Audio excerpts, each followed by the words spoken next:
안녕하세요. 저는 얼마 전에 예비신랑과 파혼을 하게 된 30대 여자입니다. 결혼을 앞두고 이런 문제가 생겼다는 게 참 안타깝긴 하지만 그래도 결혼을 하기 전에 그 사람들에 대해 미리 알게 돼서 천만다행이라고 생각합니다. 예비신랑과 2년 만났었는데요. 서로 일이 바빠서 거의 주말에만 보다 보니 싸우는 일은 거의 없었고 좋은 관계 유지하면서 지내왔었어요. 그러다 보니 서로 좀 더 애틋한 감정이 생기면서 자연스럽게 결혼 얘기까지 나오게 되었습니다. 2년의 시간 동안 서로를 충분히 알아갔다고 생각했어요. 그래서 결혼 얘기가 나왔을 때도 큰 거부감 없이 대화가 잘 통했고 양가 집안에 인사를 드리는 것부터 계획을 세우게 되었습니다. 저희 부모님께서는 일정이 많이 바쁘셔서 우선적으로 예비신랑 부모님을 먼저 찾아뵙기로 결정을 내리게 되었어요. 그런데 큰 무리 없이 결혼을 허락받을 수 있을 줄 알았던 제 생각과 다르게 예비시댁에서 전혀 예상 못한 전개를 맞닥뜨렸어요. 평범한 집안인 줄 알았는데 처음 느껴보는 사람들의 성격이 저를 당황스럽게 만들었습니다. 먼저 현관문을 열고 예비시댁에 들어가자마자 시부가 저를 반겨주셨는데 예비 시부의 한마디가 저를 당황스럽게 만들었어요. 보통은 초면에 가볍게 인사를 주고받는 게 보편적인데 예비 시부는 저를 위아래로 훑어보시더라고요.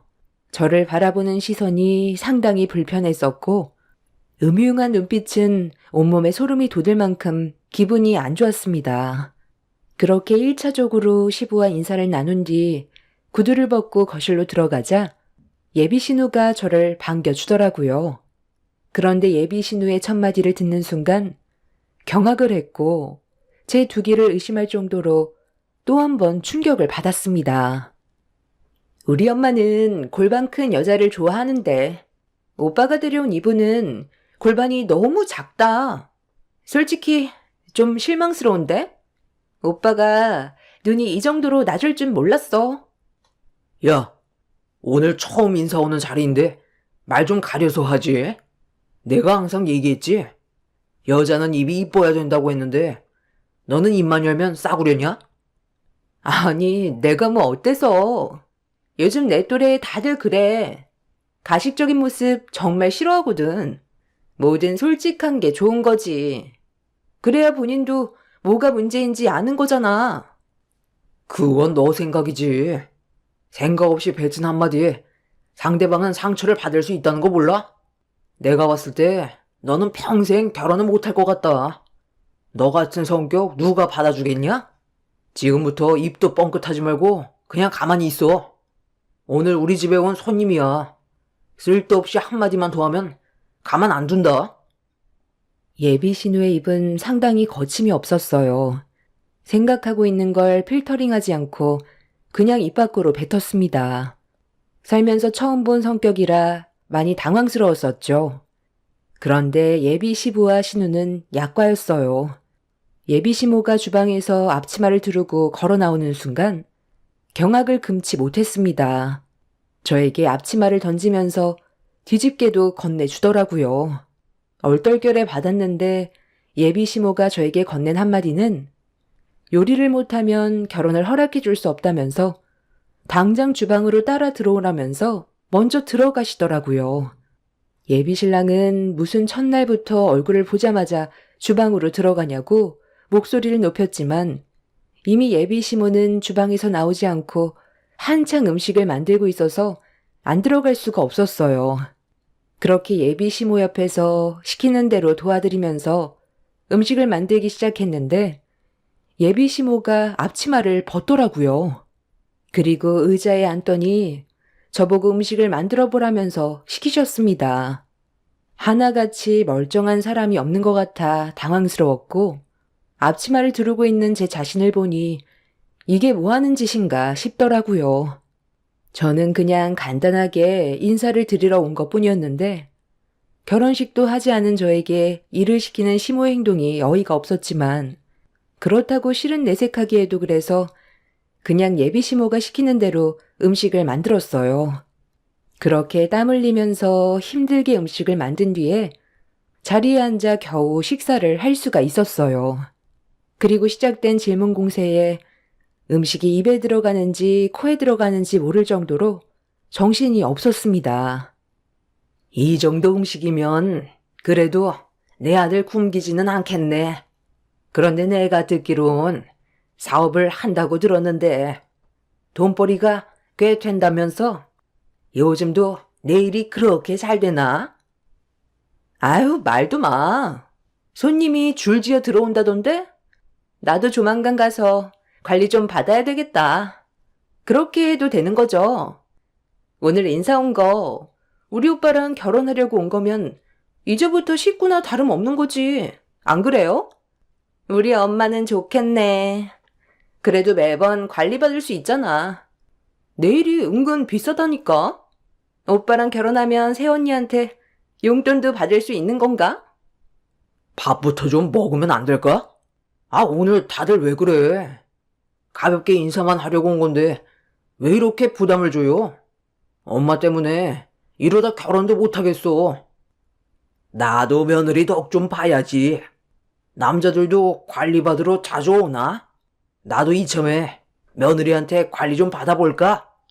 용돈도 좀 받고 그래야 살맛나지 않겠어? 예비시댁에 인사를 오자마자 남자친구와 결혼하고 싶은 생각이 싹 사라져 버렸어요. 제가 네일숍을 운영하고 있긴 하지만 손님이 그렇게 많은 것도 아닌데 남자친구가 너무 과장되게 얘기를 해놓은 상태였어요. 예비시댁에 들어오면서부터 계속 난감한 상황만 발생이 되고 있어서 기분이 상당히 안 좋았어요. 처음에는 그래도 웃으려고도 했었는데 예비시댁이 손님을 대하는 행동이 상식 이하인 것 같아 표정 관리가 안 되기 시작했고 더는 있고 싶지도 않았습니다. 그렇게 억지 웃음을 보이면서 시간을 보낸 뒤 겨우 인사를 드리고 빠져나올 수 있었는데 저를 집에까지 바래다 주겠다고 따라 나온 예비신랑과 현관문을 나서자마자 곧장 공원으로 향했어요. 이 문제에 심각하게 대화를 해야만 되는 상황이었습니다. 예비신랑은 제가 어떤 감정 상태였는지 전혀 눈치를 못 채고 있었어요. 아까 우리 집에서 화난 거 있었어? 갑자기 표정 관리 안 되는 거 보니까 나도 난감하더라고. 그래도 최대한 좋게 풀어보려 했는데 네가 급격하게 말수가 적어지다 보니까 우리 엄마가 많이 불편해하는 것 같더라. 그래도 우리 가족들 상당히 밝고 괜찮지? 다들 솔직해서 그렇지. 성격은 정말 좋아. 너는 분위기 파악이 전혀 안 돼? 내가 왜 기분이 안 좋은 것 같아? 거짓말은 하지 말았어야지. 너무 과장되게 얘기해서 내가 할 말을 잃었잖아. 내일 봤는데 무슨 줄까지 선다고 그래. 나에 대해 좋게 얘기해 주려 했던 건 고마운데 너무 과장되게 얘기하면 실망도 크다는 거 몰라? 네일숍에 왔다가 파리만 날리는 모습 본다면 얼마나 실망을 하시겠어. 그리고 당신 가족들과 나는 성격이 너무 안 맞는 것 같아. 내가 항상 하는 말이 뭐야? 오버하지 말라고 했잖아. 이제 어떻게 할 거야? 당신 가족들 전부 내가 일하는 곳으로 온다잖아. 가볍게 인사하러 왔다가 상처만 받고 돌아가는 것 같아. 나 솔직히 이번에 당신 가족들 보고 결혼에 대해 다시 생각해 보려고. 나는 차분하고 상식이 통하는 집안 사람들과 결혼하고 싶지. 좀 전에처럼 상대방에 대한 배려도 없이 말 함부로 하는 거 너무 서운했어. 우리 관계 다시 진지하게 생각해보자. 나 지금 너무 놀라서 진정 좀 시켜야 할 것 같으니까 그만 집으로 돌아가. 나중에 전화할게. 우리 집안 그렇게 특이하지 않아. 순수해서 말을 걸러서 하지 못하는 것뿐이지. 너한테 나쁜 감정 전혀 없으니까 일단 진정하고 기분 좀 가라앉혀. 아무리 좋게 생각해 보려 해도 납득이 되지 않았어요. 예비신랑은 자기 가족을 안 좋게 바라보는 게 싫었는지 애써 포장을 하려 했지만 제 기분이 달라지는 건 없었어요.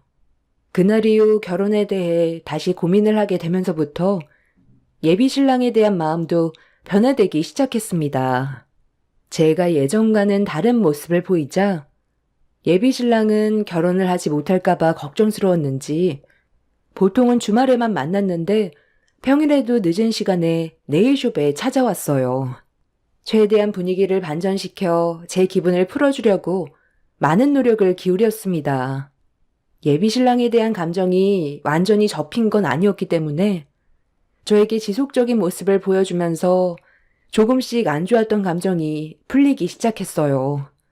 그렇게 어느 정도 화가 가라앉게 되자 다시 진지하게 대화를 이어나갔고 앞으로 어떻게 시댁 식구들을 대할지 고민을 털어놨어요. 예비 신랑은 자기가 알아서 다 한다고 저보곤 전혀 신경 쓰지 말라고 얘기했지만 분명 똑같은 일이 반복이 될 게 뻔해 보였어요. 예비 신랑이 시댁 식구들의 문제점에 대해 설명한다고 해서 달라질 것 같지는 않았어요. 그래서 이런 문제에 대해 친정엄마와 진지하게 대화를 해봤는데 엄마도 예비 신랑을 한번 보고 싶다며 조만간 시간을 잡을 테니 그때 얼굴 보면서 밥이나 한 끼 하자고 하길래 부모님께서 저녁에 시간이 되는 날로 일정을 잡게 되었습니다. 예비 신랑은 저희 부모님께 인사드릴 날만 손꼽아 기다렸다면서 한껏 기대에 부풀었어요. 비록 예비 시댁 식구들이 마음에 들진 않았지만 그래도 예비 신랑만큼은 저와 꽤 오래 만나왔었고 서로 마음이 맞는 걸 확인했었기 때문에 예비 신랑 하나 보고 결혼할지도 고민을 했었어요. 시댁 식구들이야 제가 서로 어느 정도 노력하면 정리가 될 것 같았는데 저녁 약속을 잡게 되었던 날 예비 신랑을 데리고 저희 집으로 가기 위해 골목으로 들어선 순간 예비 남편의 얼굴 표정이 일그러지기 시작했어요. 왜 그래? 무슨 문제 있어? 뭔가 상당히 불편해 보이는데? 이런 골목을 별로 안 좋아하는 거야? 좀만 더 들어가면 우리 집이야. 근처에서만 헤어져서 우리 집 앞에까지 오는 건 이번이 처음이지? 저기 보이는 집이 우리 집이야. 좀 낡긴 했는데 그래도 겉만 그렇지 집안은 깨끗해.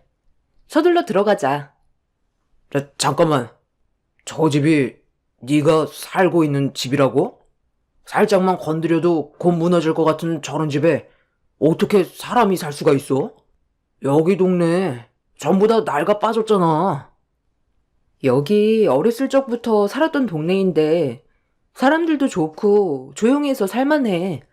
내가 이런 곳에서 살아서 좀 그래? 창피한 거야? 집안은 괜찮다니까. 어서 들어가자. 와, 정말 충격이다.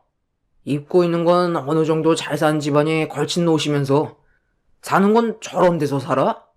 솔직히 너무 충격인데? 그럼 여태까지 가진 것도 별로 없는 집안이면서 그동안 나한테 있는 척 했던 거야? 살다 이렇게 못 사는 집은 처음 본다. 우리 집안을 너무 무시하길래 너는 얼마나 잘난 집안인지 정말 궁금했거든? 그런데 진짜 보잘것없는 집안이네. 내가 그동안 여러 여자를 만나봤지만 그 시간들이 헛되다고 생각한 적 단 한 번도 없었거든? 그런데 내가 너랑 만나면서 보낸 시간이 오늘 이 집을 보는 순간 정말 아깝게 느껴진다. 가진 것도 집불도 없는 집안이면서 우리 가족을 욕해? 뭐라고? 너 지금 말 다 했어? 저 집이 어때서? 우리 부모님이 결혼하시고 처음 장만한 집이고 많은 추억이 담긴 곳인데 어떻게 그런 말을 할 수가 있어? 집이 전부는 아니잖아. 나 지금 너무 당황스러운 거 알아? 지금 그동안 알지 못했던 모습을 봐서 어떤 식으로 얘기해야 될지 모르겠어. 너 원래 이런 사람이었니? 너야말로 이런 식으로 남자들 꼬셨냐? 입고 있는 건 명품에 타고 있는 건 외제차면서 그거 다 대출받아서 마련한 거지? 요즘 사람들 집도 없고 가난에 찌들어서 살아도 입고 있는 거랑 차는 비싼 거 장만하잖아. 남들한테 보여주는 걸 엄청 중요하게 생각하면서 사는 그런 껍데기 같은 삶을 너도 하고 있는 줄 정말 몰랐다.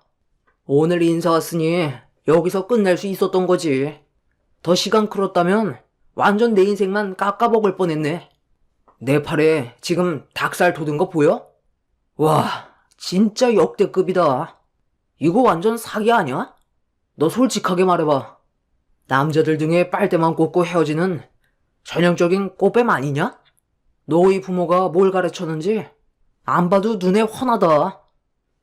내가 다른 건 다 참아도 우리 부모님 욕하는 건 정말 참을 수 없거든? 나는 지금 네가 무슨 말 하는지 하나도 못 알아먹겠어. 도대체 우리 집안이 뭐 어떻다는 건데?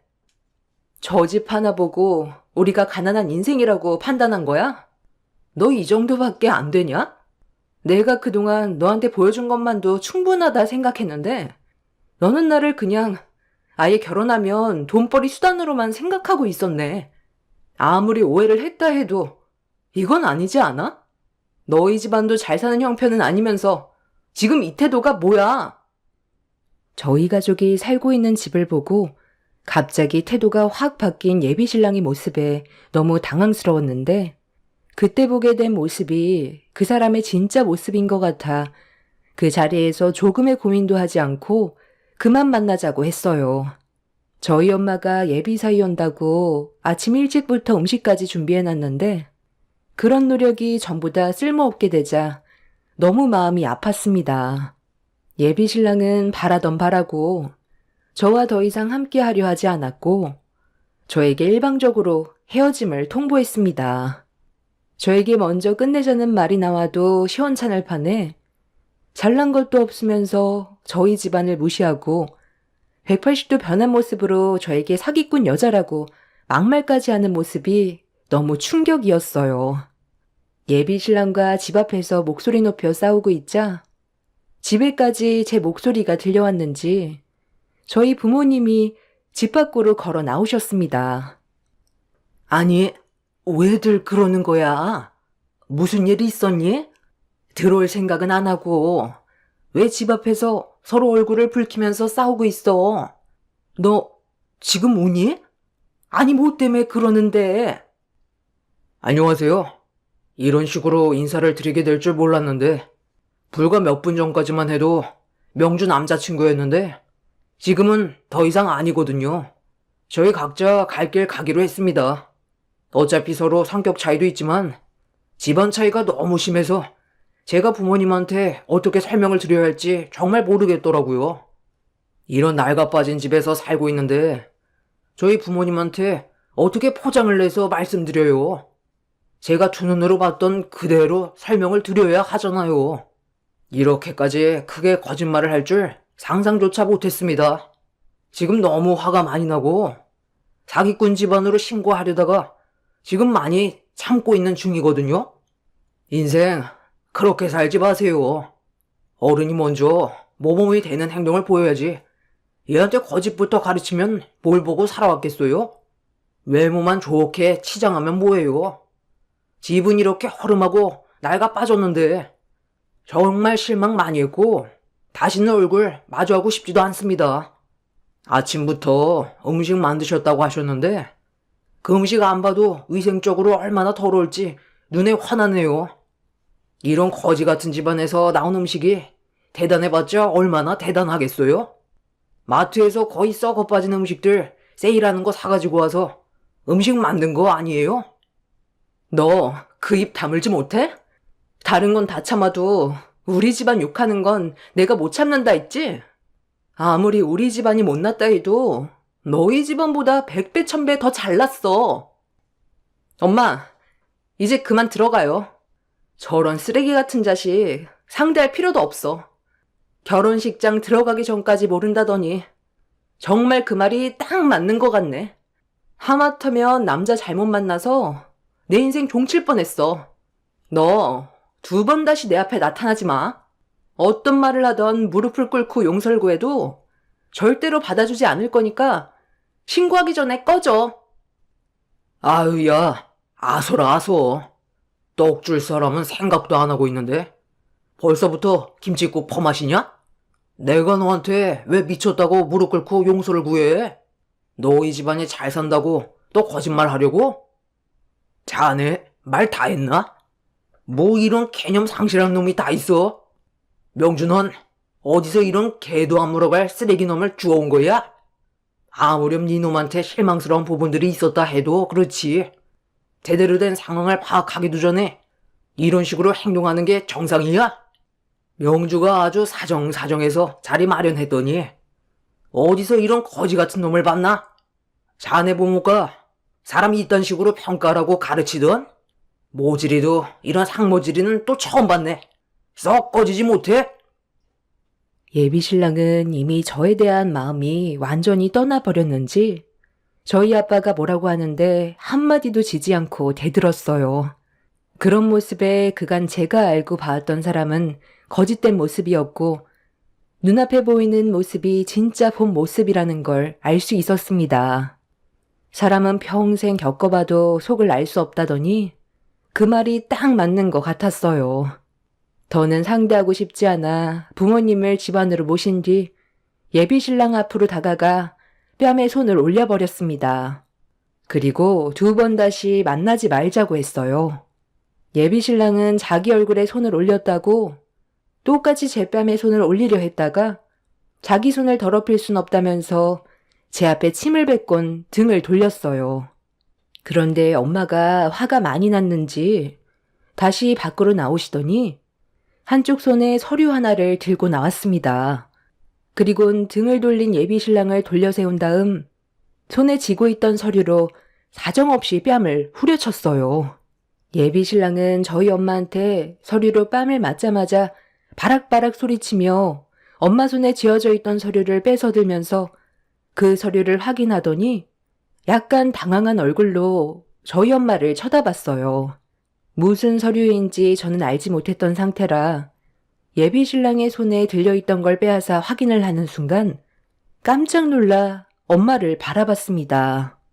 그 서류는 서울에 있는 아파트 등기 필증이었어요.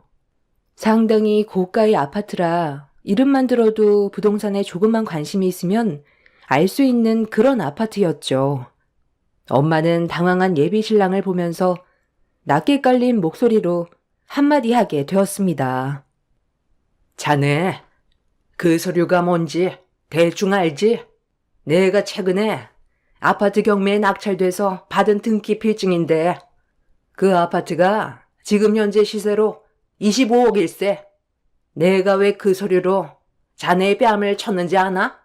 사람은 겉모습만 보고 판단하면 안 된다는 거야. 눈앞에 보이는 게 전부가 아니라는 말일세. 그리고 우리 집에 인사 오려 있으면 최소한의 예의는 갖춰야지. 둘이서 만난 시간도 꽤 된다면서 어떻게 이런 식으로 내 딸에게 상처를 줄 수가 있나? 자네가 어떤 사람인지 나도 충분히 알게 돼서 내 딸의 인생을 망치지 않은 것만도 다행으로 생각해야지 어쩌겠나. 신혼집으로 마련해 주려고 준비해 놓은 거였는데 뭐 어쩔 수 없지. 앞으로 인생 그렇게 살지 말고 항상 겸손하게 살도록 하게. 명주야, 너도 이제 사람 보는 눈 좀 키워라. 적어도 사람과 동물은 구별할 줄 알아야지. 어머니, 잠시만요. 그 서류 정말 진짜예요? 아니, 서울에서도 알아주는 아파트를 경매로 구매할 정도면 재력이 상당하시다는 건데 왜 이런 거지 같은 집에서 살아요? 그러니까 제가 오해를 하게 된 거잖아요. 이런 상황을 만든 건 아버님 어머님한테도 책임이 있는 거죠. 저한테만 문제가 있는 거라 볼 수 없죠. 자네 지금 이 집이 30년이나 돼서 나이가 빠져 보이니까 우리 집안을 가난한 집안으로 봤지? 여기 동네가 앞으로 어떻게 바뀔지는 생각해봤나? 자네는 아직 세상을 보는 눈과 귀가 어둡구만. 여기 재개발 지역으로 확정 발표됐다는 뉴스도 못 봤나? 겉으로 보는 게 나이가 빠져 보여도 지금 이 집이 자네 집보다 훨씬 비싼 값으로 책정되어 있고 이 집은 우리 가족이 30년간 함께 살아온 추억이었던 돈으로도 바꿀 수 없는 귀중한 보물일세. 엄마의 말이 끝난 뒤 저희 가족은 집으로 들어왔어요. 예비신랑은 엄청난 충격을 받았는지 한참 동안 집 앞에서 떠나지 않고 있었습니다. 그리고 이런 문제가 생기게 된 이후 예비 시부모님이 남자친구한테 어떤 일이 있었는지 전부 다 듣게 되었는지 저희 집을 찾아왔어요. 어느 정도 예상은 하고 있었지만 예비 시부모님은 남자친구가 많은 실수를 했다면서 다시 좋게 풀어가려고 노력했지만 저희 부모님과 저는 이미 많은 상처를 받아주지 않았습니다.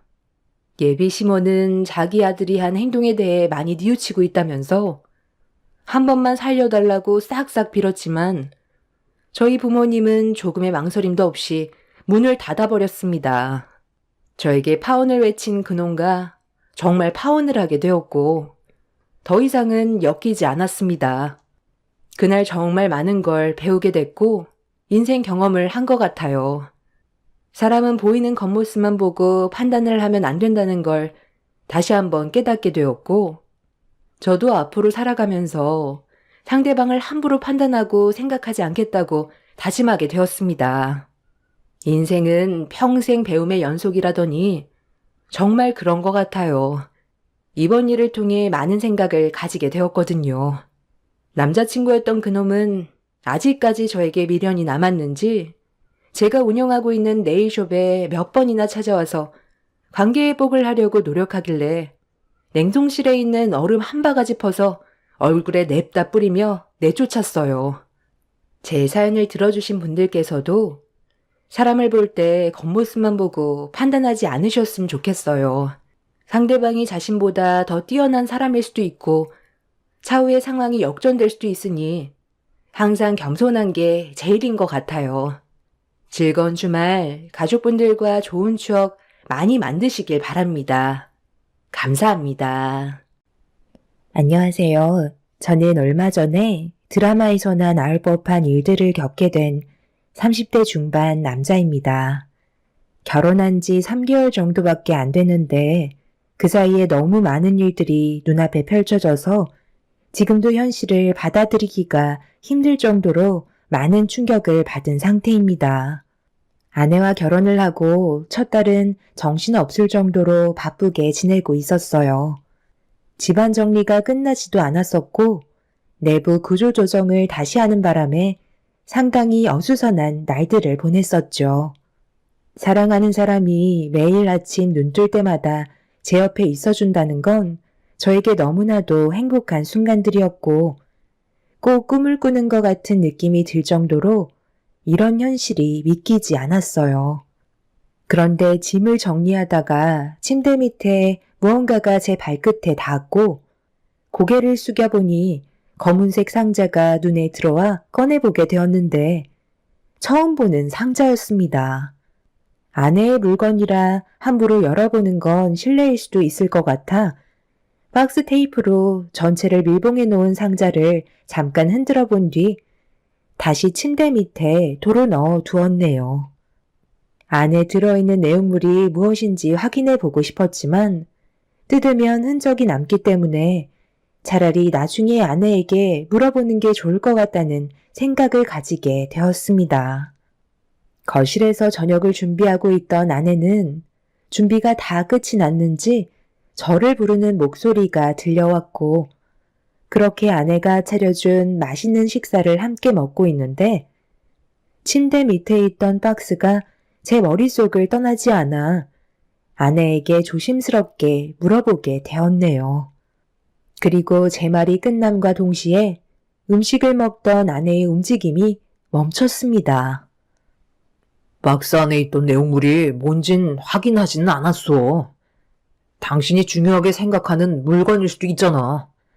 아예 뜯지도 못하게 테이프로 촘촘히 감아놨던데? 그냥 열고 싶지 않아서 촘촘히 감아둔 것뿐이야. 나에게는 기억하고 싶지 않은 물건이기도 하지만 그렇다고 버리기에도 아까운 것들이라 밀봉해 놓은 거야. 기억하고 싶지 않은 물건인데 왜 버리기에 아까운 거지? 그런 물건이 집에 있는 것 자체가 좋은 건 아니잖아.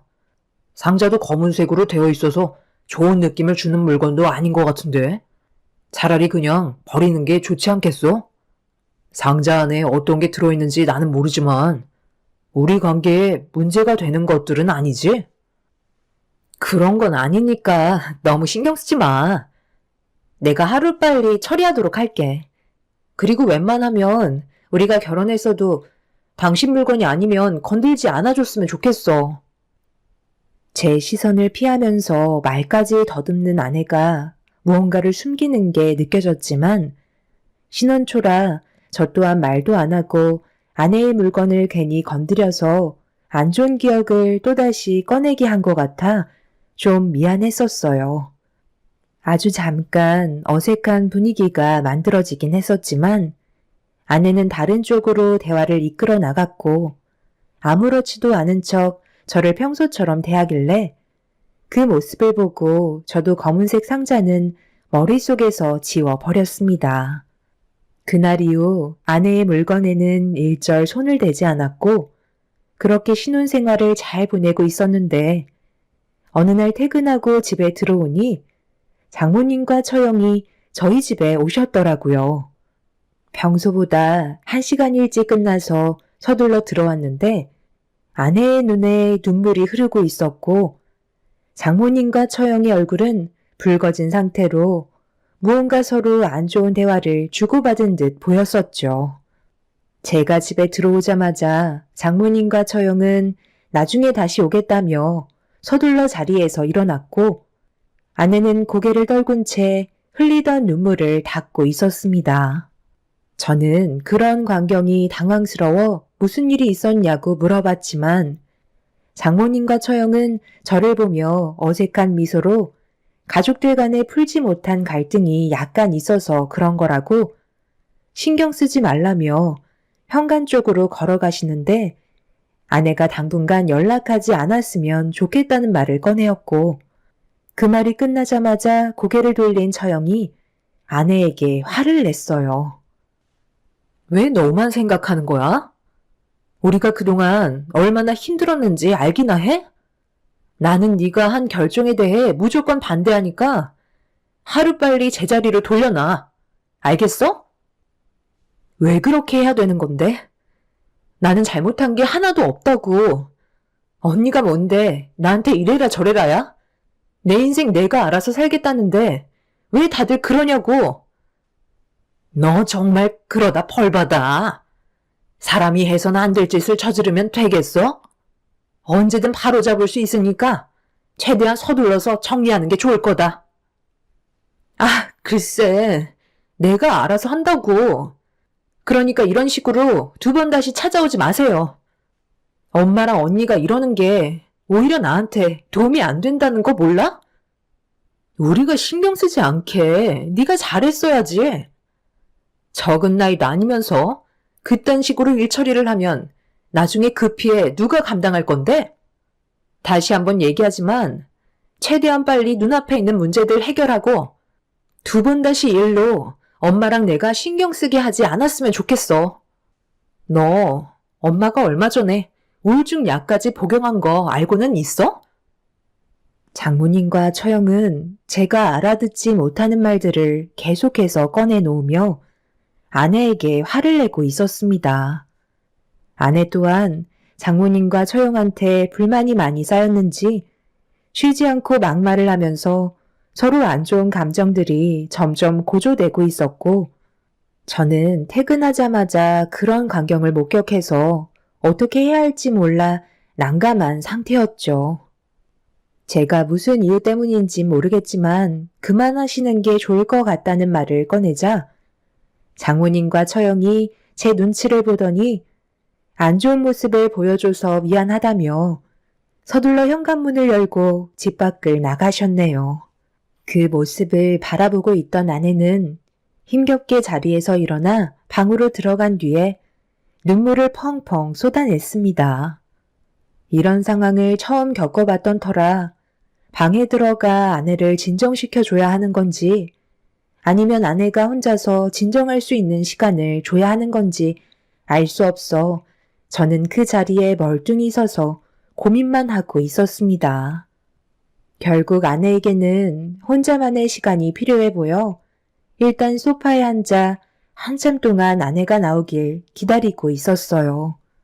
그렇게 얼마의 시간이 흐르니 아내는 어느 정도 진정이 됐는지 눈물로 인해 퉁퉁 부어오른 눈으로 저를 보며 어색한 미소를 띄었네요. 좀 괜찮아졌어? 갑자기 이게 무슨 일이야? 퇴근하자마자 내가 얼마나 놀랐는데. 무슨 일이길래 장모님이랑 처형이 흥분하시면서 당신한테 뭐라고 하는 건데? 아, 별거 아니야. 그냥 사소한 집안일 문제니까 당신은 신경 쓰지 않아도 돼. 내가 알아서 처리할 수 있는 문제거든. 2번 다시 이런 일 없을 거니까 걱정하지 마. 당신이 얘기하고 싶지 않으면 나도 더 이상은 물어볼 생각은 없지만 내가 봤을 때 너무 심각해 보여서 그런 거지. 정말 별일 아닌 거지? 내 도움이 필요하면 말하고. 나는 남이 아니라 당신이랑 평생 함께해야 될 사람이야. 숨기는 게 오히려 더 많은 피해를 줄 수도 있는 거라고. 내 말이 무슨 뜻인지 알겠지? 아내는 걱정하지 말라며 2번 다시 이런 모습 보이지 않겠다고 어색한 미소를 보여주었어요. 주방으로 들어가 저녁 준비를 하는 아내의 뒷모습을 보는데 많이 힘들어 보였고 그런 모습을 지켜보고 있는데 제가 해결해 줄 수 없는 것들이 있다는 거에 마음이 좋지 않았습니다. 아내는 금세 아무렇지 않은 척 행동하면서 저에게 맛있는 저녁 식사를 차려주었네요. 그런데 장모님과 처형이 다녀가신 이후로 아내는 매일 저보다 늦은 시간에 집에 들어왔었어요. 보통 회사에서 퇴근해서 집에 들어오는 시간이 5시에서 5시 반 정도 됐었는데 아내는 매일 저녁 9시에서 10시쯤에 집에 들어왔습니다. 야근이 없는 회사라고 알고 있던 저는 퇴근 시간이 왜 이렇게 늦냐고 물어봤는데 아내는 최근에 퇴사한 사람의 몫까지 해야 돼서 일이 많아졌다고 둘러댔지만 저는 그런 아내의 말을 이해할 수가 없었어요. 그래서 불만이 조금씩 생기기 시작했고 차라리 회사를 옮기는 게 어떻겠냐는 의견을 제시했지만 아내는 조만간 사람이 구해지면 괜찮아질 거라고 대충 넘어갔습니다. 항상 무언가를 숨기는 듯한 느낌은 날이 갈수록 점점 더 크게 느껴졌고 그런 아내의 행동들이 저에게는 불만으로 다가오기 시작했죠. 결국 이런 시간들이 계속해서 반복이 되자 집에 늦게 들어온 아내에게 안 좋은 말을 꺼내놓게 되었고 처음으로 서로가 상처되는 말을 주고받고 말았습니다. 지금 몇 시야? 그래도 평소에는 늦어도 10시에는 들어오더니 왜? 오늘은 12시가 다 돼서야 집에 들어왔네. 직원을 그렇게 부려먹는 회사가 어디 있어? 내가 얘기했잖아. 한 명의 직원이 퇴사해서 내가 그 사람의 업무까지 처리해야 된다고. 그래서 당분간 이해해달라고 말했었잖아. 그런데 뭐가 문제야? 뭐가 문제냐고? 지금 시간을 보고도 그런 말이 나와? 결혼 전에는 잘 몰랐는데 당신 나를 남편으로 생각하긴 하는 거야? 무슨 말을 해도 솔직하지 않고 항상 속마음을 전부 다 꺼내놓지 않잖아. 우리는 이제 서로 솔직해져야 한다고. 부부로서 함께 살아가기 위해서는 신뢰가 제일 중요한데 당신은 최소한의 기본적인 것도 안 하고 있잖아. 나는 그게 문제라는 거야. 내가 언제까지 당신을 기다려줄 것 같은데? 나중엔 솔직하게 얘기해주겠다는 믿음 하나로 계속 기다리고 있는데 당신은 조금도 변화된 모습을 보여주지 않고 있잖아. 나를 정말 사랑해서 결혼한 건 맞는 거지? 조만간 회사는 다른 곳으로 알아보는 게 좋을 것 같아. 당신 지금 상당히 힘들어 보여. 그리고 앞으로 우리의 관계에 있어서 좀 더 솔직해지고 모든 걸 숨기지 않았으면 좋겠어. 이게 내가 바라는 거야. 아무리 부부라고 해도 여러 가지 말 못할 일들도 많은 거야. 당신이 무슨 말을 하는지 내가 모르는 건 아니지만 개인의 사생활이라는 것도 있는 거라고. 당신이 말하는 개인의 사생활이 나보다 중요해서 끝까지 거짓말을 하는 거야? 내가 방금 뭐라고 그랬어? 서로에 대한 신뢰가 중요하다고 했잖아. 언제까지 나한테 말하지 않고 숨길 생각인 건데? 당신 회사에서 5시 정각에 퇴근했다며? 회사에서 야근을 한 역사가 없다고 하던데? 그럼 당신이 나한테 거짓말까지 하면서 퇴근하고 6시간이 넘는 시간 동안 밖에서 뭘 하고 있었던 거야? 그 시간을 나한테 설명해 줘야 하는 거 아니야? 이제 우리 좀 솔직해지면 안 되겠어? 당신 지금 내 뒷조사한 거야? 부부는 신뢰가 중요하다고 방금 당신 입으로 얘기했으면서 어떻게 내 뒷조사를 할 수가 있는 거야? 당신한테 정말 실망했고 더 이상은 대화하고 싶지 않아. 내가 조만간 전부 다 해결된다고 얘기했잖아. 그럼 그때까지 기다려주면 되는 거 아니야? 꼭 이렇게까지 했어야 돼? 나는 온전히 당신이 걱정돼서 회사에 전화해 본 것 뿐이었어. 그런데 회사에 야근이 없다는 말을 들었을 때 나는 어땠을 것 같아? 얼마나 당황했는지 알아? 이제 솔직하게 얘기해줘. 퇴근하고 집에 오기 전까지의 시간 동안 무엇을 했는지 전부 다 말해주지 않는다면 나도 이 문제에 대해 그냥 넘어가지 못할 것 같아. 내가 왜 당신한테 모든 걸 설명해야 되는 건데? 나는 그럴 필요 없다고 생각하는데? 배우자를 믿지 못하는데 설명해줘봤자 달라질 게 있겠어? 또 다른 불신이 생겨나겠지. 지금의 상황에선 당신한테 너무 실망해서 아무 말도 하고 싶지 않아. 당분간 우리 방을 좀 따로 쓰는 게 좋겠어. 난 피곤해서 먼저 들어가 볼게. 아내는 제가 뒤에서 몰래 조사를 해봤다는 거에 대해 많은 실망을 했는지 더 이상의 대화를 이어나가지 않고 방으로 들어가 버렸습니다. 결혼한 지 이제 막 1달 넘었는데 이런 관계로 발전되어 간다면 아내와의 결혼 생활에 점점 문제가 커질 것 같았어요.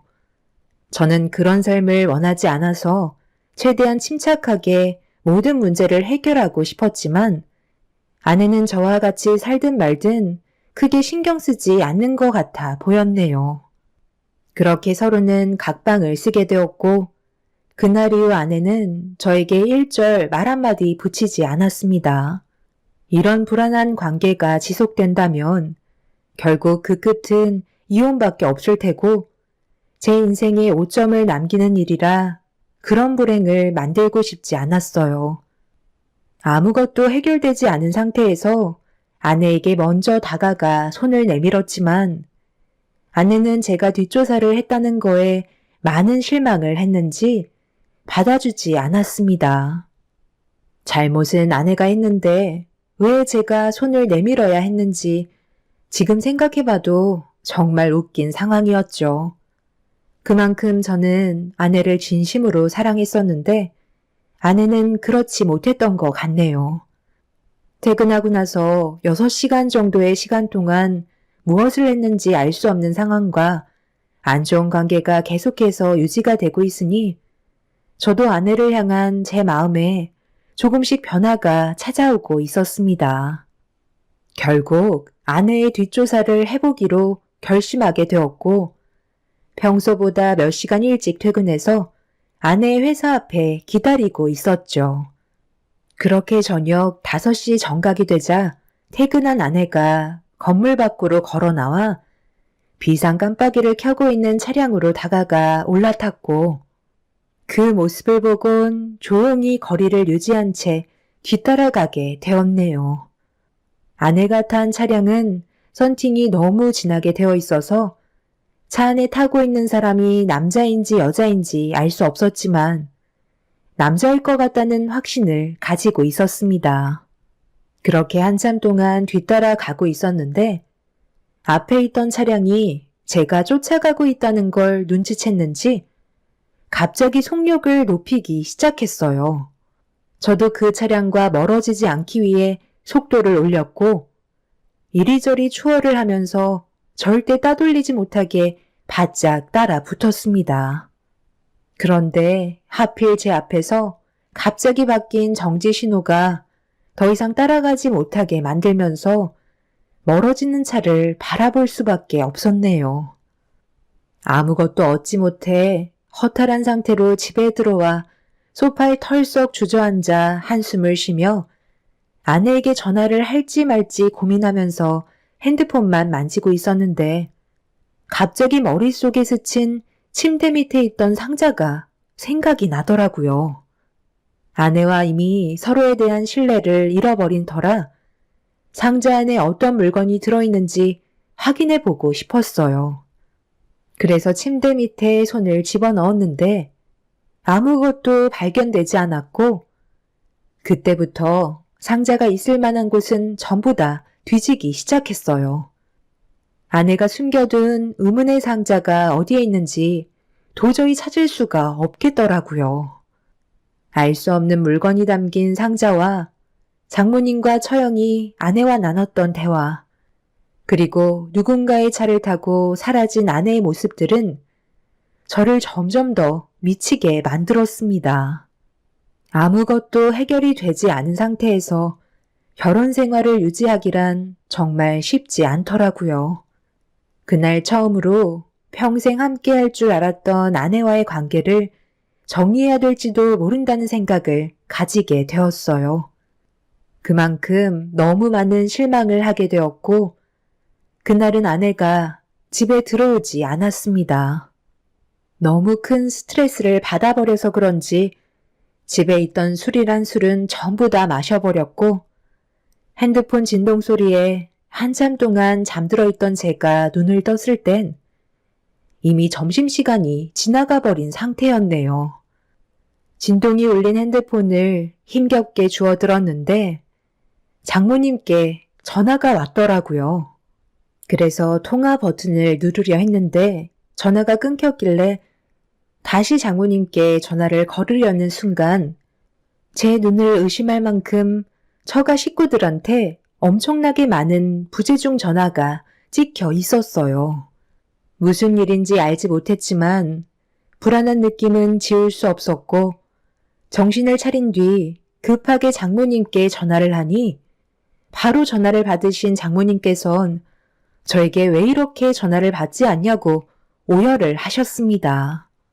장모님이 말을 이어나가시지 못하자 처형이 대신 핸드폰을 건네받아 저에게 상황을 설명했고 그 말을 듣는 순간 너무 큰 충격을 받아 들고 있던 핸드폰을 떨어뜨리고 말았네요. 술도 깨지 않은 상태에서 차를 몰고 갈 수 없는 상황이라 급하게 택시를 잡고 처형이 알려준 병원으로 서둘러 달려갔어요. 그렇게 도착한 병원에선 제 눈앞에 믿을 수 없는 광경이 펼쳐지고 말았습니다. 장모님은 왜 이제야 왔냐고 두 손으로 제 가슴을 치면서 오열을 하셨고 제 눈앞엔 아내가 세상을 떠난 상태였습니다. 그런데 그 옆에 또 다른 사람이 나란히 누워 있었어요. 너무 큰 충격을 받은 상태에서 옆에 있는 사람은 누구냐고 물어보자 장모님과 처형은 아무 말도 하지 못하고 있었습니다. 제가 소리를 지르면서 아내의 옆에 누워있는 사람이 누구냐며 소리를 지르면서 다시 되묻자 제 아내와 바람을 피우고 있던 남자인 것 같다는 충격적인 말을 꺼내었네요. 전날에 제가 쫓아갔던 차량 안에서 운전을 한 남자였고 무슨 이유 때문에 사고가 났는지 물어보자 외도남의 운전 미숙으로 인한 가드레일 충돌 사고라는 말을 듣게 되었네요. 전혀 예상하지 못했던 너무 큰 충격을 받았던 저는 다리에 힘이 풀려 그 자리에 주저앉아 버렸고 미동조차 없는 아내를 멍하니 바라볼 수밖에 없었습니다. 저와 결혼을 한 지 3개월 정도밖에 안 됐었는데 왜 다른 남자를 만나고 있었는지 이해할 수가 없었어요. 아무것도 밝혀지지 않은 상태에서 아무 말도 없는 아내의 장례를 진행해야 됐고 그렇게 저는 제대로 된 시작도 해보지 못한 채 인생에 단 한 번뿐이라고 생각했던 결혼은 끝이 나고 말았습니다. 너무 큰 충격을 받았는지 눈물도 나오지 않는 상태에서 아내의 영정사진을 멍하니 바라보고 있는데 장모님과 처형이 서로 얼굴을 마주보면서 심각한 얼굴을 하고 있었어요. 그러다 저와 눈이 마주친 장모님께서 화들짝 놀라며 처형을 데리고 자리를 옮기길래 뭔가 느낌이 좋지 않아 힘겹게 자리에서 일어나 장모와 처형의 뒤를 밟았습니다. 그렇게 거리를 두고 따라가니 두 사람이 인적이 드문 병원 사각지대에서 소곤거리는 대화를 듣게 되었고 제 두 귀를 의심할 만큼 충격적인 말을 듣게 되면서 핸드폰의 녹음 기능을 켜게 되었네요. 그리고 저는 급하게 아내가 누워있는 안치실로 달려가 굳게 닫혀있는 관뚜껑을 부쉈습니다. 제가 관뚜껑을 부수기 시작하자 처가댁 식구들은 난리가 나게 되었고 장인어른께서도 저보고 제정신이냐며 급하게 말렸지만 소용이 없었네요. 그렇게 관뚜껑이 열리자 제가 집안에서 그토록 찾았던 아내의 검은색 상자가 간 속에 있는 걸 발견하게 되었습니다. 떨리는 손으로 밀봉되어 있던 박스를 뜯어버린 순간 그 안에 있던 내용물은 저를 엄청난 충격에 빠뜨리게 만들었죠. 온몸이 떨려왔고 어떻게 된 거냐고 처가 식구들에게 물어보자 아무도 제 말에 답을 해주지 않았어요. 그리고 제 손에 들려있던 작은 사진 한 장은 장인어른의 멱살을 잡게 만들었네요. 저와의 시선을 피한 장인은 입을 굳게 닫고 있었고 엄청난 소란에 장모와 처형이 안치실로 급하게 들어오길래 상자 안에 담겨있던 내용물을 전부 다 바닥으로 쏟아내 버렸고 그걸 본 두 사람은 경악을 하고 말았어요. 제 손에 들려있는 이 사진 어떻게 설명하실 거죠? 제가 모르는 과거에 대해 이제는 알려주셔야 되겠는데요. 혜진이랑 저 사람이 무슨 관계냐고요? 왜 이 상자 안에 초음파 사진이 들어있고 두 사람 품에 갓난아이가 있는 거예요? 저에게 조금이라도 거짓을 얘기한다면 그냥 넘어가지 않겠습니다. 제보, 일단 진정하고 내 얘기 좀 들어봐. 그거 별거 아니야. 그냥 혜진이가 가지고 있던 유품이라 넣어둔 것 뿐이라고. 우리도 전혀 모르는 일이라니까. 그래요? 제가 방금 무슨 말을 들었는지 알아요? 두 분이서 나눈 대화를 제가 못 들었을 것 같아요? 제 핸드폰에 전부 다 녹음되어 있다고요? 저는 핸드폰에 녹음되어 있던 파일을 재생시켰고 장모와 처형이 나눈 대화가 안치실에 울려 퍼졌습니다. 그리곤 모든 사실이 밝혀지자 장모는 온몸을 떨면서 저에게 손이 발이 되도록 빌었고 처형도 이렇게까지 일이 커질지 몰랐다면서 한 번만 용서해달라고 애원하기 시작했어요. 장인어른은 아무 말 없이 고개만 떨구고 있었습니다.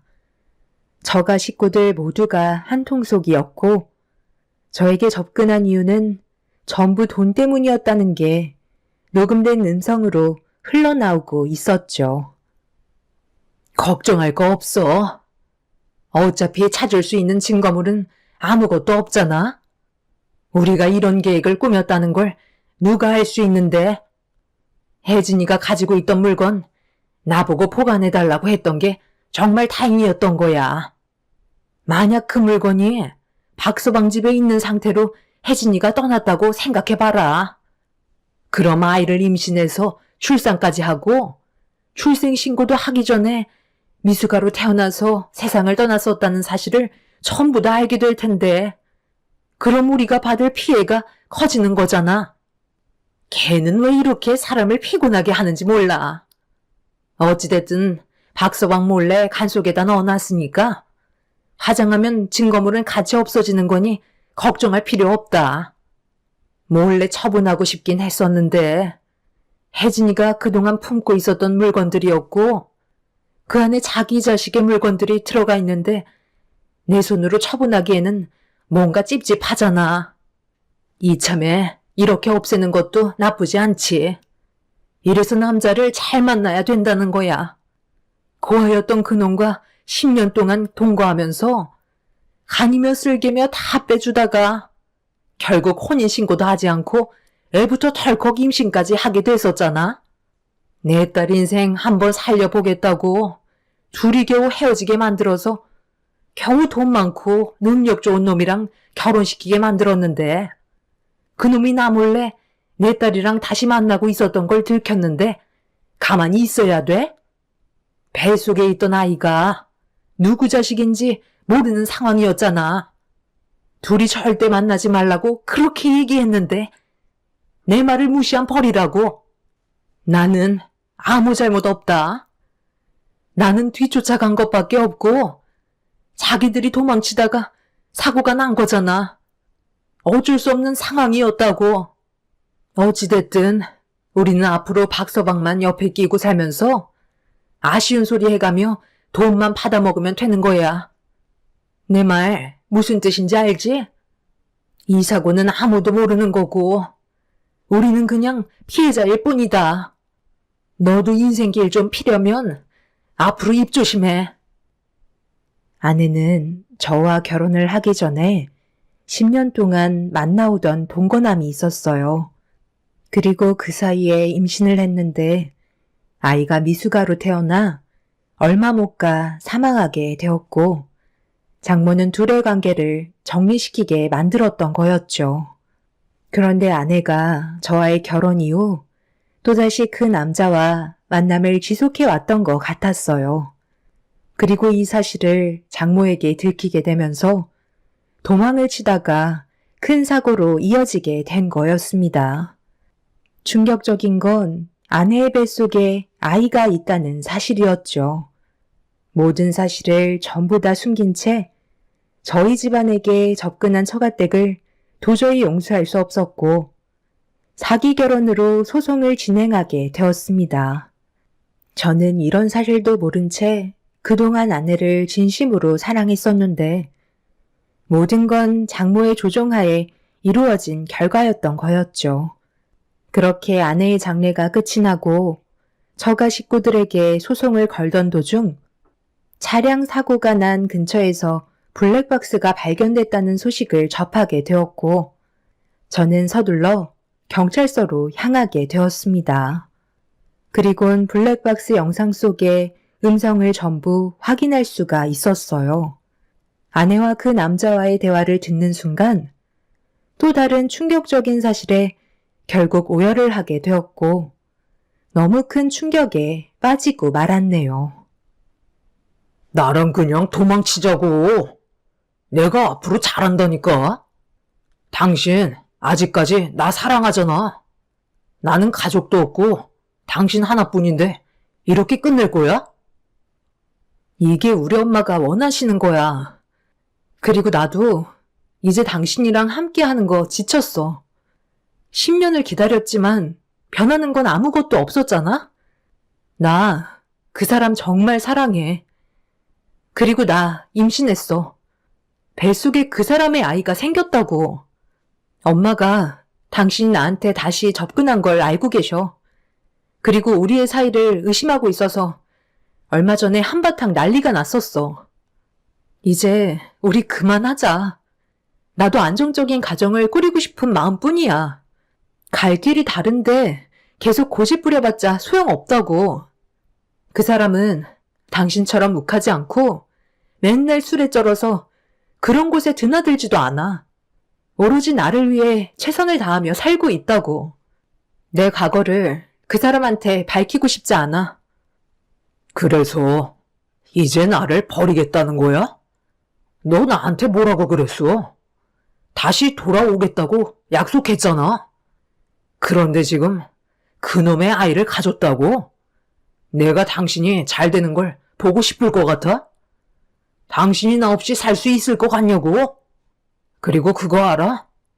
아까부터 나를 따라오는 차량이 2대나 있는데 하나는 당신 어머님이고 또 다른 한 대는 아마 그놈일 것 같네.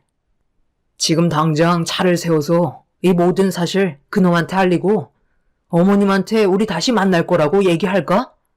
그걸 원하지 않으면 이번 주 내로 내 통장에 5억 넣어놔라. 그렇게 하지 않으면 나 혼자 이 세상 뜨진 않을 거야. 어차피 그놈 돈 많다며. 이 정도 돈은 아무것도 아니잖아. 그놈은 아내에게 무리한 요구를 하고 있었고, 제가 아내의 뒤를 쫓아갈 때 장모님도 아내의 뒤를 뒤쫓고 있었네요. 저는 놓쳤었지만 장모님은 그 뒤를 따라가다가 둘의 사고를 유발한 거였습니다. 더 충격적인 건 뱃속의 아이가 그놈의 아이가 아닌 제 아이였다는 거에 엄청난 고통을 가져오게 만들었죠. 이 모든 상황을 악화시킨 건 한 사람만의 잘못된 행동이 아니라는 것을 알게 된 사건이었고, 뒤늦게야 이 사실을 알게 된 처가 식구들도 상당히 큰 충격을 받고 말았습니다. 처가 식구들을 상대로 사기 결혼에 대한 법적 처벌을 진행하고 그동안 제가 겪었던 정신적인 고통에 대해 소송을 진행했습니다. 하지만 제 마음은 후련하지가 않네요. 아내는 저를 진심으로 사랑하고 있었지만 좋지 않은 과거가 아내와 처가 식구들의 삶을 송두리째 망치고 말았습니다. 이래서 사람을 만나는 걸 신중하라는 것 같습니다. 결혼한 지 3개월밖에 되지 않았고 모든 사실을 숨긴 사기 결혼이었기 때문에 혼인신고는 무효 처리가 되었지만 제 삶에 평생 남게 될 기억이 된 것 같네요. 인생 경험했다고 생각하렵니다. 제 사연을 들어주신 여러분들께서도 사람을 만나 관계를 이어나갈 때 항상 신중하게 결정하시길 바랍니다. 자신의 인생길이 바뀌는 순간은 분명 찾아오는 것 같네요. 제 사연 들어주셔서 감사합니다.